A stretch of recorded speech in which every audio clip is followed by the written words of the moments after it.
pouco de Machine Learning. Então, primeiro, quem sou eu? Sou brasileiro, tenho 23 anos, sou solteiro, bonito, forte... Peraí, que agradece.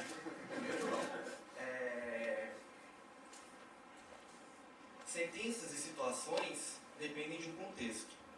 E solteiro, bonito, forte, elegante é muito apropriado para o contexto de hoje, né? Que é uma apresentação técnica. Poderia ser mais apropriado, por exemplo, o meu perfil no site do Par Ideal. Sempre bom começar um evento com uma piadinha infame, né? Mas o que eu estou querendo falar aqui é que ficar fora de contexto é algo que acontece pouco com a gente. Às vezes a gente entra no meio da conversa, acaba dando uma bola fora, mas não acontece muito. Mas é algo que vai começar a acontecer mais nos próximos anos. Por quê? Porque o computador de vocês, os robôs que estão sendo produzidos, eles não têm a mínima ideia do que eles estão vendo. Por exemplo, o computador tem programas, softwares, que eu posso tirar uma foto, e ele reconhece o rosto de vocês. Da mesma forma que tem um programa que consegue pegar uma imagem, por exemplo, e transferir o conteúdo daquela imagem para texto. Tem programa que é speech to text, né? Ele consegue ouvir o que a gente está conversando, ele pega e digitaliza isso em forma de texto. Porém, ele não tem a mínima ideia sobre o que é esse texto, né? Nas últimas décadas, então teve esse avanço no que a gente fala em visão computacional, né? Pegar uma imagem, conseguir reconhecer pessoas, texto. E isso avançou muito, teve muito investimento e está chegando o próximo passo, né? Agora que eu consigo ler um texto, que eu consigo converter uma fala para texto, sobre o que esse texto está falando? É o que vem em seguida. E a gente espera, né, que comece a ter vários investimentos nessa área, comece a crescer ao passar desses próximos anos. Porém, essa área não esteve parada, esperando essa oportunidade. Por quê? Por causa da internet. Em 2006, o Google indexou 25 bilhões de documentos. E não se sabe muito sobre esses documentos. Tem uma estimativa, para a alegria de muitos ou poucos, que 1% deles é pornografia, né? Mas o long tail, os 80% desses 25 bilhões, a gente não sabe muito bem sobre eles. Além do mais, 95% de todos os e-mails enviados são spams. E esse problema não estava bem resolvido há muito pouco tempo, né? Acho que a Microsoft não conseguiu ainda, mas o Gmail funciona bacana. Então, eu não vou estar falando sobre machine learning no geral, né? Eu vou focar em classificação de textos e agora me dê a liberdade de me apresentar novamente. Quem sou eu? Eu sou sócio fundador da plataforma Tecnologia, uma empresa de engenharia de software. Eu fiz um mestrado na Itália em engenharia mecatrônica e a minha tese foi em classificação de textos. Sou desenvolvedor web há mais de 3 anos, contribuidor ativo do Railscore. E uma descrição mais correta e apropriada, eu acho que seria essa daqui. Não muito bonito, não muito elegante. Um Olowitz aí pra galera. Então, o que é classificação de texto? É a assinalação de forma automática de um documento a um pré-definido grupo de classes baseado em seu conteúdo. O que isso quer dizer? Eu tenho um documento e, baseado no conteúdo dele, eu consigo falar se esse documento é sobre culinária, se esse documento é sobre política, se esse documento é sobre esporte. O que é importante focar aqui é que o grupo é pré-definido. Você tem que saber antes no que você está querendo classificar seus documentos. E falando em conteúdo, né, hoje eu vou passar por 3 etapas principais de classificação de texto, que é o pré-processamento, que são os classificadores. Vou falar como alguns classificadores funcionam, pelo menos os mais usados hoje em dia. E medidas, né, como que a gente vai avaliar esses classificadores. Pré-processamento.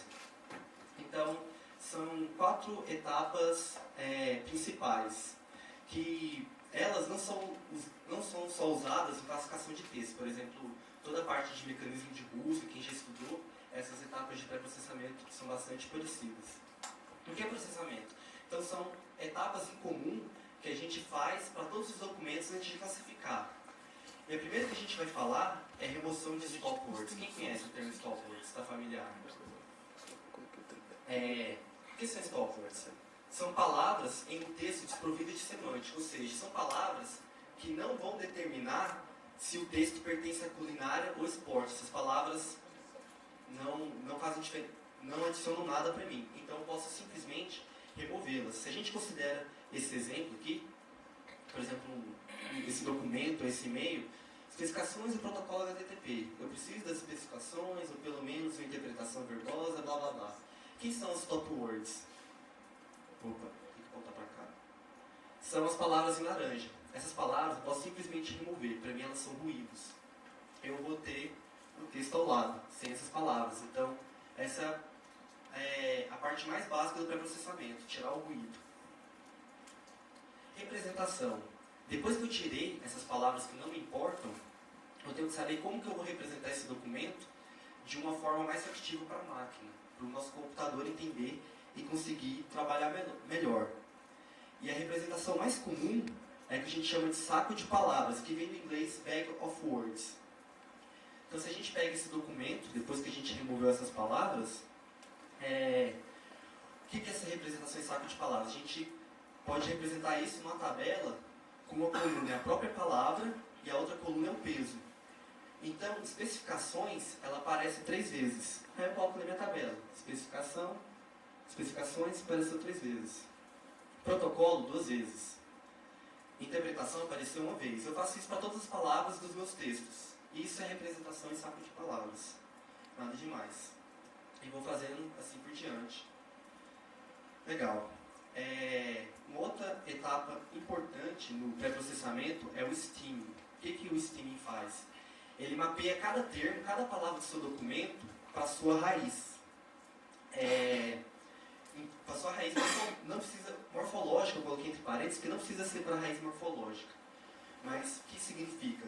Se eu tenho andei, andou e andamos em um documento, eu vou mapear para o termo andar, por exemplo. Com isso, eu reduzo o número de palavras, como eu estou pegando todas as conjugações, pego todos os gêneros e mapeio para uma palavra só, eu diminuo o número de palavras que o meu algoritmo vai ter que trabalhar. E ele fica mais rápido. E pesagem, que é a última etapa que a gente fala de pré-processamento, é como que a gente vai colocar os pesos nas palavras, no nosso saco de palavras. Então, pesagem por frequência. Foi essa que a gente viu. Especificações apareceu 3 vezes, então eu falo que o peso é 3. Protocolo apareceu 2 vezes, então eu falo que o peso é 2. E assim por diante. Porém, existe a chamada pesagem por TF-DF. Quem já ouviu falar? TF-DF, no caso. Legal. Pesagem por TF-DF. Imagina assim, se uma palavra ela é comum a vários documentos, por exemplo, a palavra é comum a culinária, uma palavra é comum a esporte, essa palavra, assim como os top words, ela não me ajuda a determinar se o documento pertence a esporte ou a culinária, porque ela é comum a todos os documentos. Então, intuitivamente, o que a gente tem que fazer? Colocar um peso menor para ela. E como que a gente faz isso? É com TF-DF. Tudo que eu falei até agora são etapas que, por exemplo, se vocês pegarem o paper do Google, de busca, são etapas que o Google usa. Quando ele está representando um documento, ele está usando justamente TF-DF, o Google também. Então, pesagem por TF-DF. O que é o TF? Ele é o Term Frequency, que é exatamente aquela tabela que a gente viu. Só que a gente vai multiplicar essa frequência dos termos pelo Inverse Document Frequency, que é a frequência inversa, justamente. Então, se um termo ele aparecer a vários documentos, tá aqui no... Então, se um termo ele aparece a vários documentos, esse valor vai ser muito baixo, que é o inverso da frequência deles. E aí a gente vai ter um peso baixo. Então é isso, pré-processamento. Agora, e a gente já falou um pouco sobre pré-processamento, a gente pode falar de classificadores. E eu vou falar de 4. De Navy Base, de K-Nearest Neighbors, o Rockwell Classifier e Support Vector Machines. Para dar um pouco de motivação, Navy Base, eles são usados muito como filtro de spam de e-mails, por exemplo. E a maioria dos filtros anti-spams open source são baseados em Navy Base. O K-Nearest Neighbors, quem sabia do concurso da Netflix? Que a Netflix estava dando 1 milhão para quem melhorasse o algoritmo de recomendação deles. A solução que ganhou esse 1 milhão, ela é baseada no K-Nearest Neighbors. O GitHub fez uma competição parecida também, dando um prêmio para quem melhorasse, ou para quem propusesse um algoritmo de classificação. E a solução também era usando K-Nearest Neighbors. O Rockwell, ele é mais para fazer um paralelo com o que eu ensinei, pois acho que ninguém usa muito hoje, já passou a fase dele. E tem o suporte Vector Machines, que desses 4, e de todos os outros que a gente pode falar recentemente, ele é o que tem o melhor resultado. O suporte Vector Machines é o foda, é o cara. Então vamos lá. Naive Bayes. É um modelo matemático simples, e ele é baseado no teorema de Bayes. Então, o que é o teorema de Bayes? Para saber, ele calcula a probabilidade de um documento qualquer, DJ, pertencer a uma classe que eu chamei de CI. Então, essa probabilidade que ele calcula é igual à probabilidade de eu ter essa classe, multiplicado pela probabilidade de eu ter um documento similar nessa classe, dividido pela probabilidade de ter esse documento. OMG WTF, né, pessoal? Oh my god, what the fuck. Então, em vez de ficar passando fórmula, eu vou mostrar mais ou menos como que o algoritmo funcionaria, que de fato é muito simples. Existe implementação em Ruby, por exemplo, provavelmente tem em Python, essa implementação é bem pequena, então não tem muito mistério. Como seria o algoritmo? Porque a gente tem 2 classes e 5 documentos de exemplo. Então a gente tem esses documentos.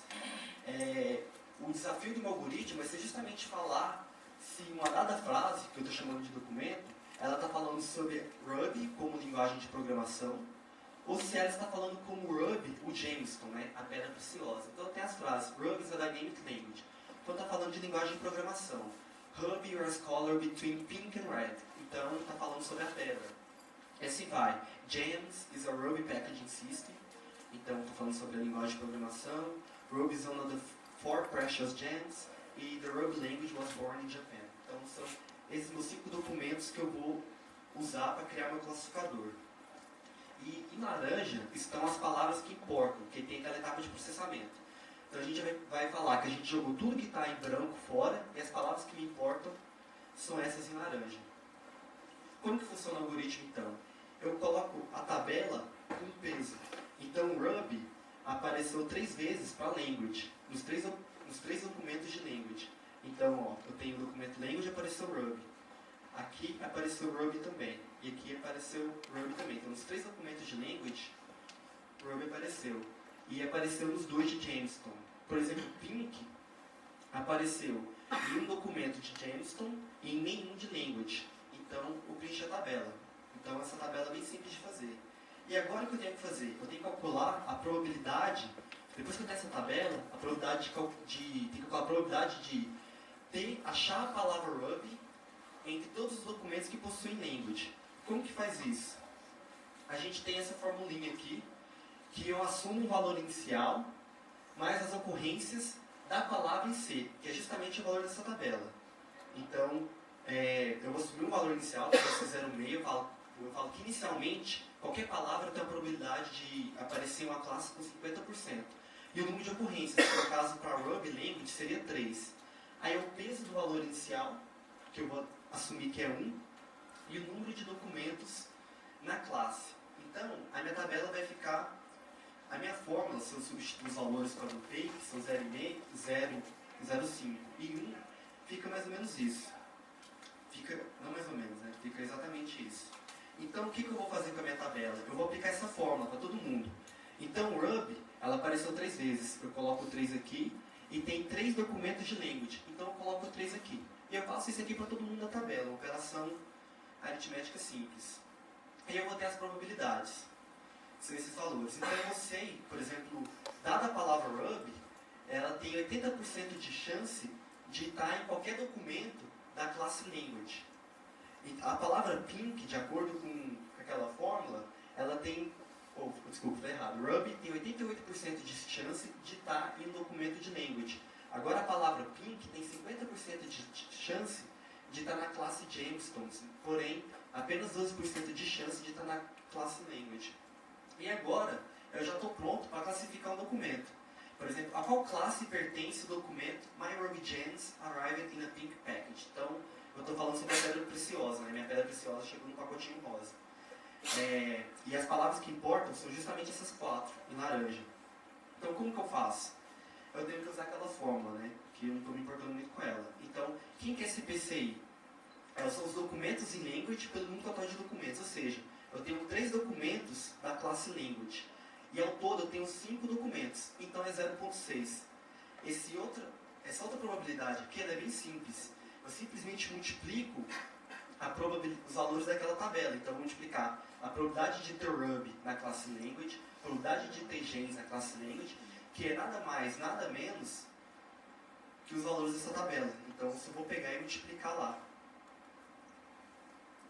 Então eu vou multiplicar esses valores e o PD, ele não me importa, a gente não precisa calcular ele. A gente vai ver por quê.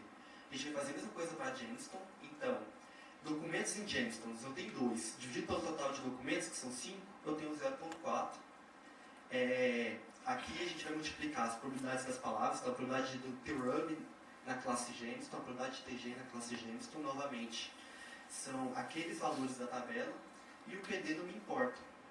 Então, a probabilidade desse documento pertencer à language, eu simplesmente multiplico os valores da tabela com aqueles valores que eu achei. Jamestown é a mesma coisa, e eu vou ter a probabilidade de language e a probabilidade de pertencer a Jamestown. Para saber se o documento pertence a language ou Jamestown, eu simplesmente comparo essas duas probabilidades. Por que eu não preciso calcular o PD? Porque o valor é comum para as duas. Então, se eu calcular, eu vou estar perdendo tempo, porque eu não preciso dele para comparar. E como a probabilidade de ser Jamestown é maior que a probabilidade de ser language, a gente fala que esse documento pertence à classe Jamestown. Então, ele está falando sobre a pedra preciosa. Na verdade, que a gente teve um pouco de sorte, né? Porque eu tive 5 documentos de treino, então geralmente a gente usa 10 mil documentos de treino para tudo funcionar. Aqui, como exemplo, deu tudo certo. O problema do Navy Base é que ele considera que as palavras em um documento são independentes, ou seja, ele fala que uma palavra que aparece em um documento não está relacionada com a próxima palavra, com a palavra antes, ou com a palavra que está no começo, com a palavra que está no final. Obviamente, isso é uma hipótese errada, e é por isso que ele chama de Navy, né, que ele é ingênuo, né, ele faz essa hipótese de dependência que é ingênua. Porém, ele é muito simples e rápido. Legal. Então, agora a gente viu sobre o Navy Base. O próximo que eu vou falar é o K-Nearest Neighbor. Ele representa documentos no espaço com um vetor em função dos seus pesos. A gente vai ver o que isso significa. Agorinha. E o documento é classificado ao analisar os K documentos mais próximos a ele, onde esse K é o valor que a gente escolhe.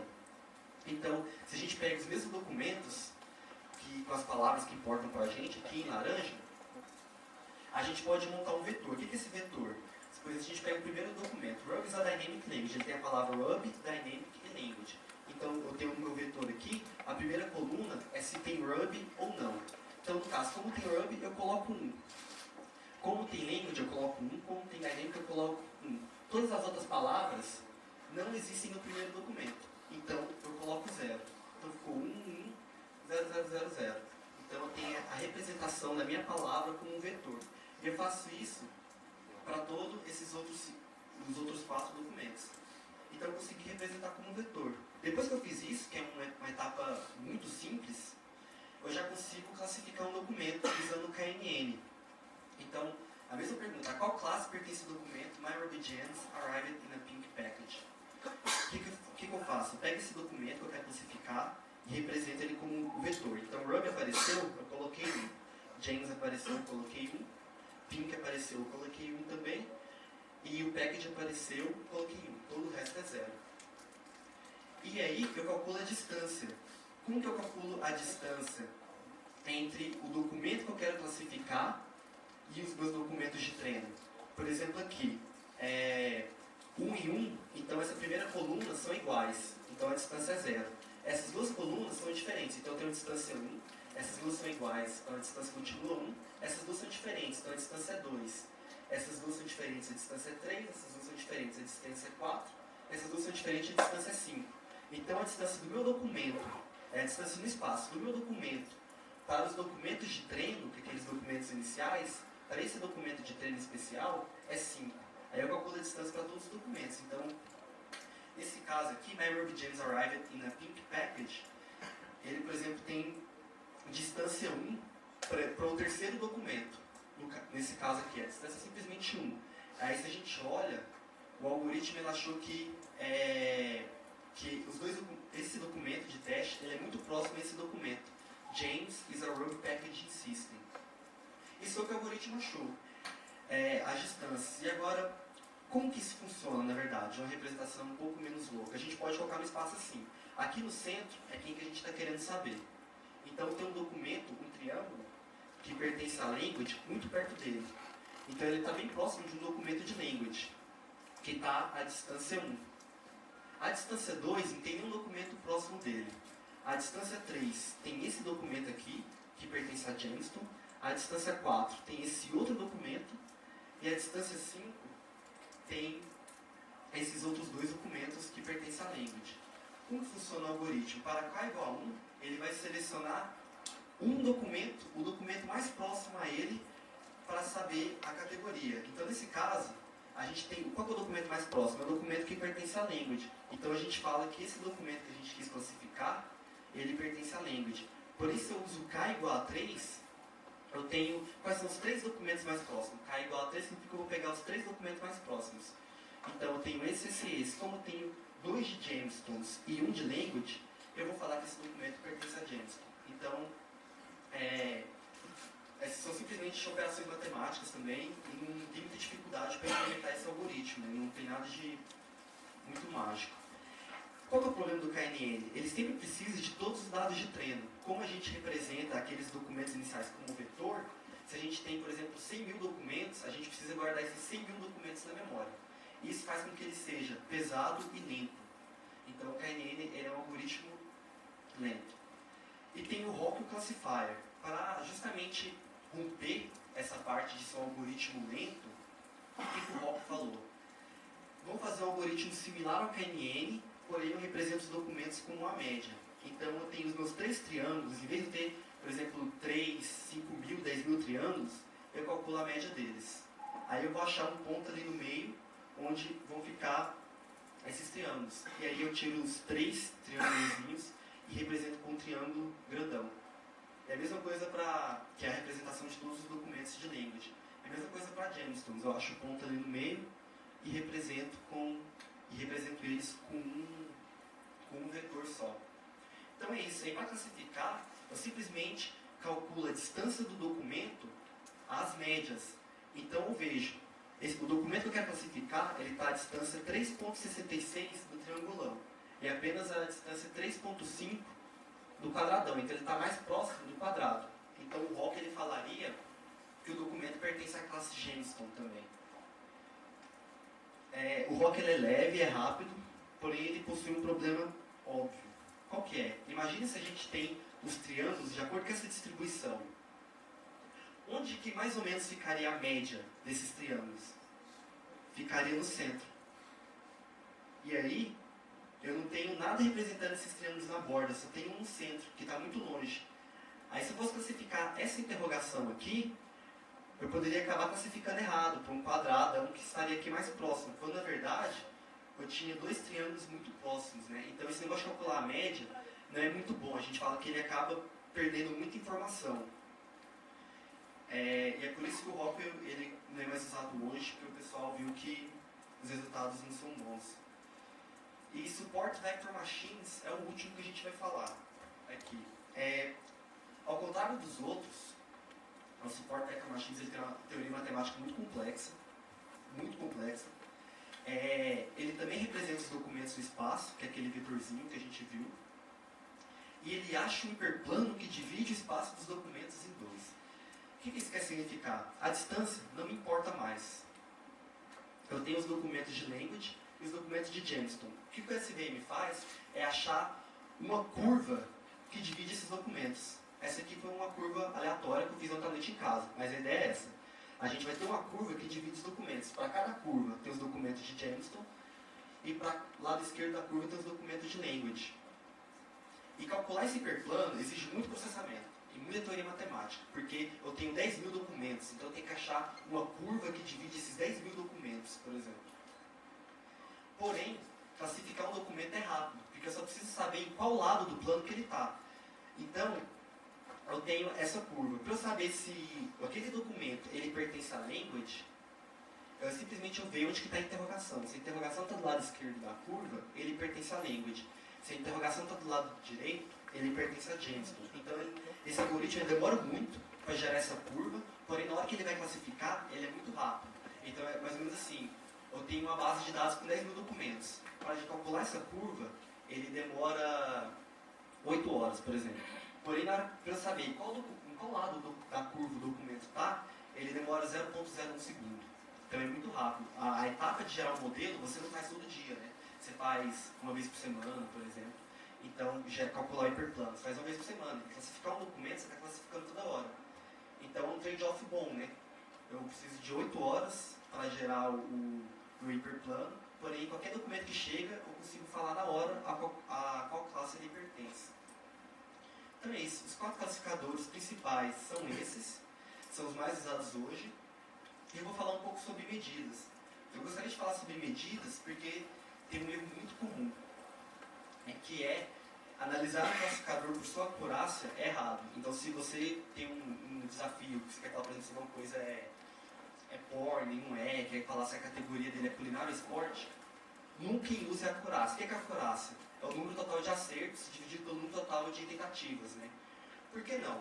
Porque o jeito mais fácil de ver é montar essa tabelinha. Então, eu tenho a minha classe predita, ou seja, a classe predita é a classe que o seu algoritmo vai falar. Então, o meu algoritmo falou, ó, eu acho que a classe dele é positiva, ou seja, eu acho que ele pertence à culinária. E se ele realmente pertence à culinária, a gente tem um verdadeiro positivo. Porém, você fala, ó, que a minha classe predita é culinária. E, na verdade, ele não é sobre culinária, eu vou ter um falso positivo. Assim por diante. Então, se eu falo que ele não é sobre culinária, ele realmente não é sobre culinária, eu tenho um verdadeiro negativo. Mas, caso contrário, ele é sobre culinária, eu vou ter um falso negativo. A gente monta essa tabela. E aí, a acurácia é quem? É todo mundo que a gente tem, é todo mundo que a gente acertou, e dividido por todo mundo mesmo. É todo mundo que a gente acertou, mas todo mundo que a gente errou. O problema da acurácia é que ela esconde potenciais falsos positivos ou falsos negativos. Imagina que eu tenho um monte de documentos sobre culinária. Se eu acerto todos esses documentos de culinária, e eu tenho poucos documentos que não são sobre culinárias, mas eu erro eles, a acurácia ela me esconde isso. Porque como eu acertei um montão, aqueles que eu errei, passa batido. Então, o que a gente usa? A gente usa precisão e revocação. Então, a precisão, ela toma em conta os falsos positivos. Então, é simplesmente montar aquela tabela e fazer a divisão. E a revocação, ela toma em conta os falsos negativos. Se a gente tem a precisão alta, significa que a gente tem muito pouco falso positivo. Se a gente tem revocação alta, significa que a gente tem muito pouco falsos negativos. Então, alguns resultados. Esses resultados eu calculei durante a minha tese para comparar com o algoritmo que eu desenvolvi. E são mais ou menos assim. O Naive Bayes, por exemplo, ele tem um valor de precisão muito alto. O mais alto de todo, 94,5%. O que isso significa? O Naive Bayes, ele tem muito pouco falso positivo. Quando ele fala que é porque você pode botar a mão no fogo que é. Porém, ele tem uma revocação baixa. O KNN, ele tem os dois valores altos, então a média dele, a gente consegue ver que é maior que a média do Naive Bayes. O Rockwell, ele é o piorzinho, né? Tem a precisão baixa, a revocação mais ou menos, a média dele é muito baixa. E tem o SVM, que o que eu disse, que foi aquilo que eu disse, né? Ele tem uma média muito alta, os dois valores são muito altos, ele tem a maior média de todos. Então, é o algoritmo que o pessoal mais usa. Tem essas coisas, hoje em dia, que tem muito de analisar o sentimento no Twitter, falar se um tweet foi positivo ou negativo. O pessoal está usando SVM.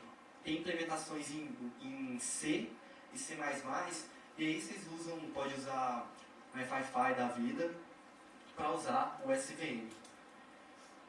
E é isso. O que a gente pode concluir dessa tabela? O SVM possui os melhores resultados. Geralmente, se você vai fazer um desafio de classificação de texto, você vai querer usar o SVM com uma pequena exceção, anti-spam. Hoje, o pessoal ainda usa o Naive Bayes. Ele é muito mais simples, mas o pessoal usa. Por quê? Porque ele tem falso positivo. Quando ele fala que um e-mail é spam, ele tem certeza que ter certeza que aquele e-mail é spam. Ele não pode falar que o e-mail que seu chefe mandou é spam, embora você queira. Se você falar isso, você leva, né? Então, o Naive Bayes, na hora que ele fala que é spam, ele tem que acertar. Então, ele praticamente não pode ter falso positivo. E de acordo com o gráfico, ele é o que tem a melhor precisão. Então é isso. Moral da história é SVM, a não ser que você esteja fazendo algo que o seu algoritmo não pode errar, né? Não pode ter falsos positivos. O conteúdo, que era pré-processamento, classificadores e medidas, foi cumprido. E dúvidas, perguntas, interrogações? Não botar ainda uma foto, não. 94%, mas 100% não. Tá louco? O pessoal ainda faz algumas coisas para melhorar ainda, né? Para não ter erro. É por isso que, às vezes, acaba chegando spam na sua caixa de entrada, né? É que o pessoal troca. Eu prefiro que não tenha, que não é um spam, mas às vezes uns spams escapolam e chegam nessa caixa de entrada. Mas é melhor que ele falar que um e-mail que não é spam é. Oi? Como se armazena esses vetores zeros e uns aí, cheios, totalmente espaço? Você pode, por exemplo, do jeito que você quiser, um struct em C, um hash em Ruby, os vetores, no caso. Sim, tem milhares de vetores, quase todos eles bem esparsos. Sim, o problema do... agora que eu entendi a pergunta.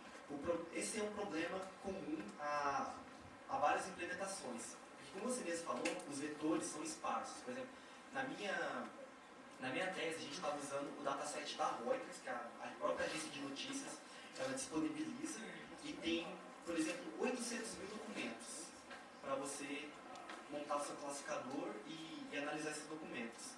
Nesses 800 mil documentos, a gente tem 50 mil termos, ou seja, os meus vetores tinham dimensão de 50 mil.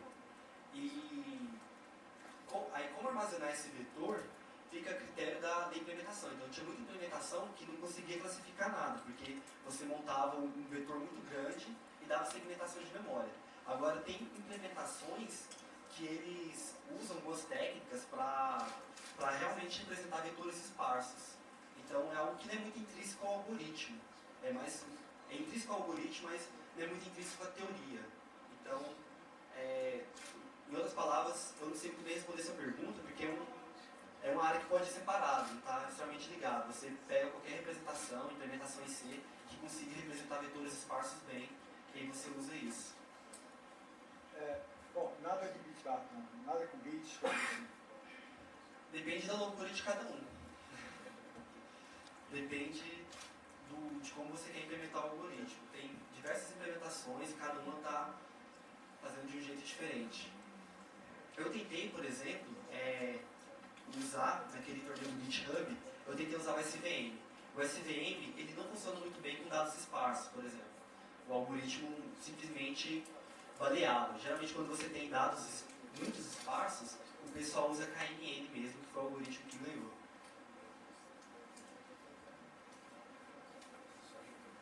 É isso.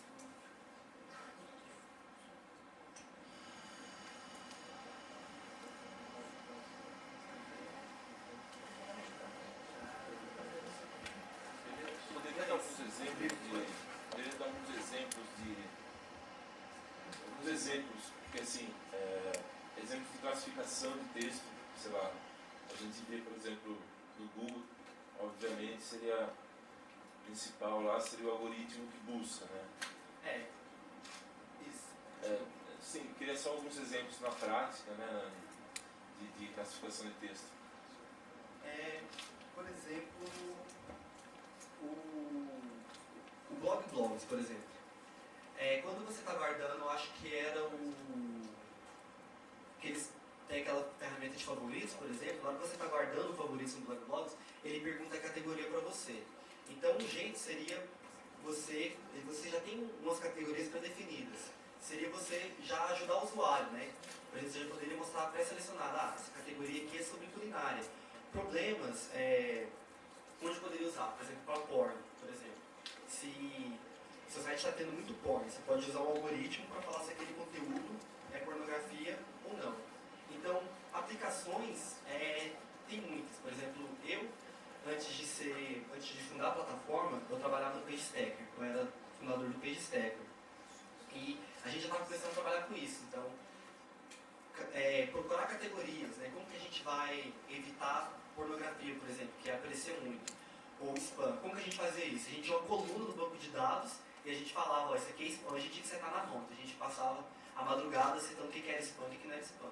Você usa o algoritmo, você dorme tranquilo. classificação de idioma, por exemplo, embora não use nenhum desses algoritmos, classificação de idioma é um desafio interessante. Então, eu tenho um documento, eu quero falar se ele é em inglês ou ele é em português. Então, tem todas essas áreas.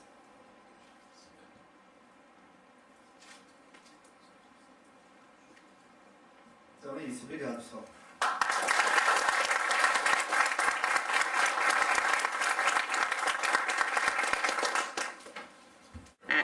Só que apesar dela ser algo mais básico, vocês vão ver que são técnicas que de fato, vou falar aqui literatura de 1980, e que muitas vezes as equipes não usam, muitas vezes as empresas não trabalham com isso, ok? Às vezes a gente até vê assim que certas coisas as empresas não se beneficiam, ok? Mas antes disso vamos falar um pouco sobre se a gente tem técnicas que são esquecidas, o que seria então as práticas modernas, ok, de desenvolvimento de software. Nós temos um conjunto de práticas de gestão, que seria aí planejamento progressivo, auto-organização, gestão por objetivos e melhoria contínua. Isso seria mais ou menos o que a gente considera o cerne do Scrum. Scrum é uma palavra da moda aí que também está surgindo bastante forte aí no Brasil a partir de 2007, ok? Só que quando a gente fala de Scrum, eu até coloquei uma tarja preta aqui, ok? O que é o medicamento tarja preta? Vocês vão usar esse medicamento, vão ter um certo benefício, mas também vão ter um certo efeito colateral, ok? Porque para você matar o efeito colateral de você colocar o Scrum na sua empresa, é que você precisa de boas práticas também de engenharia, ok? E isso a gente reconhece como sendo design incremental, desenvolvimento orientado a teste, pré-programa e integração contínua. Seria isso que seria o cerne mais ou menos do que a gente chama de Extreme Programming, ok?